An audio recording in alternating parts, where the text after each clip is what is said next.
요즘 SNS 시장에서 우리나라는 이제 무역전쟁을 일어나고 있다. 모든 게 망했다. 부동산 시장도 망했다. 그런 불안한 내용들이 많습니다. 정말로 이 부동산 시장에 희망은 없는 걸까요? IMF 외환위기에 부동산으로 돈을 번 사람은 없을까요?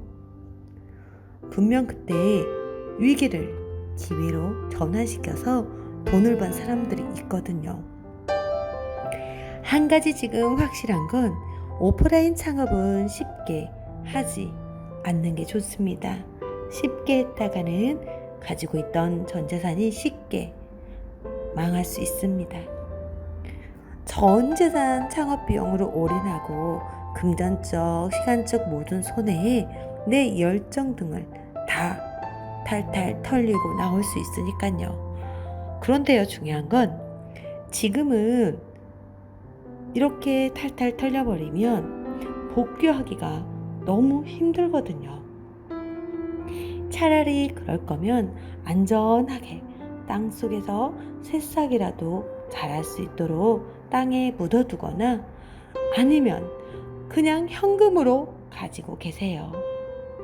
저는 망해본 직후 우연한 기회에 부동산을 투자해서 그 기회로 돈을 벌어서 망한 걸 복귀할 수 있었습니다.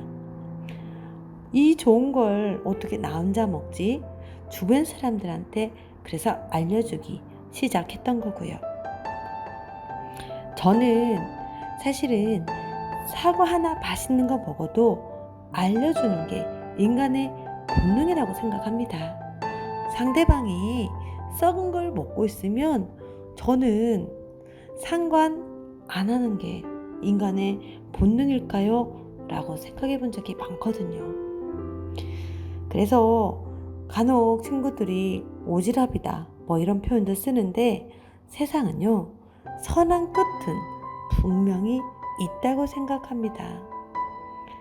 그런 모습을 또 예쁘게 봐주셔서 저는 토지 전문가에게 픽업되어 토지 전문가가 되고 이렇게 저만의 장이 마련될 수 있었던 거거든요.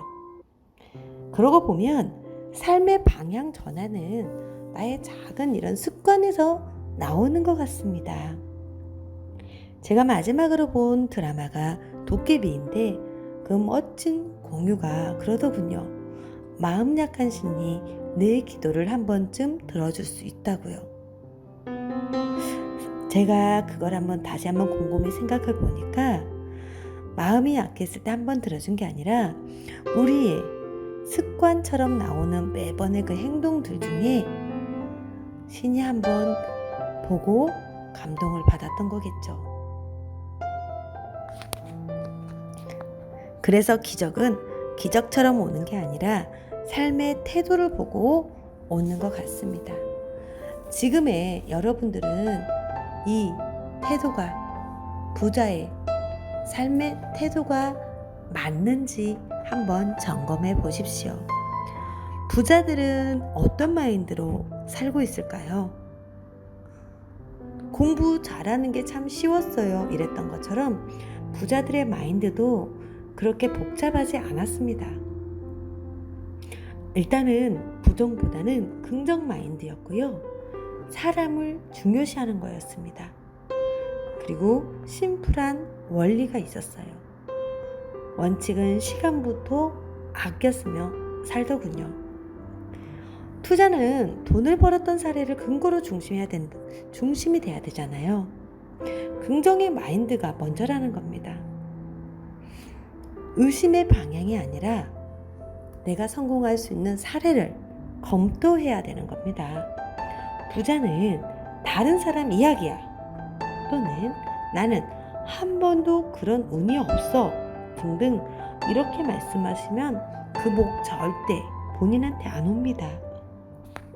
그러니까 투자를 실패했다면 본인이 실패했던 이유를 작성해 보시고 성공했다면 성공한 이유도 작성해 보십시오. 그리고 성공한 자산가들을 따라해 보세요. 우리의 습관이 되지 않기 때문에 부자가 되지 못하는 거잖아요. 투자 성공이 심플하다면 여러분도 심플하게 나가는 거죠. 성공 조건으로 이 돈 벌 수 있는 사례들을 따라해 보라는 거죠. 그 다음에 내가 투자처를 선택을 했다면 지금 이 시대의 트렌드와 맞는지, 지금 미래의 산업에 맞는지 그것까지 점검해 봐야 투자의 본질이 된다는 겁니다. 각자 잘 살고 있는 이 시대, 혼자만 잘하면 될 것 같은 세상처럼 보입니다. 오히려 이 시대는 이 SNS 풍요시장 속에서 서로 도덕적인 도움을 주고 받는 세상이라고 저는 생각합니다. 전 세계가 한 배를 타고 이제 함께 항해하는 시대입니다. 그 배가 옳은 길로 가도록 도덕성과 진실은 이 부분은 꼭 갖춰져야 한다고 생각합니다. 그 항해를 잘 가도록 돕고 싶은 토지쟁이 빠시기 조영식이었습니다.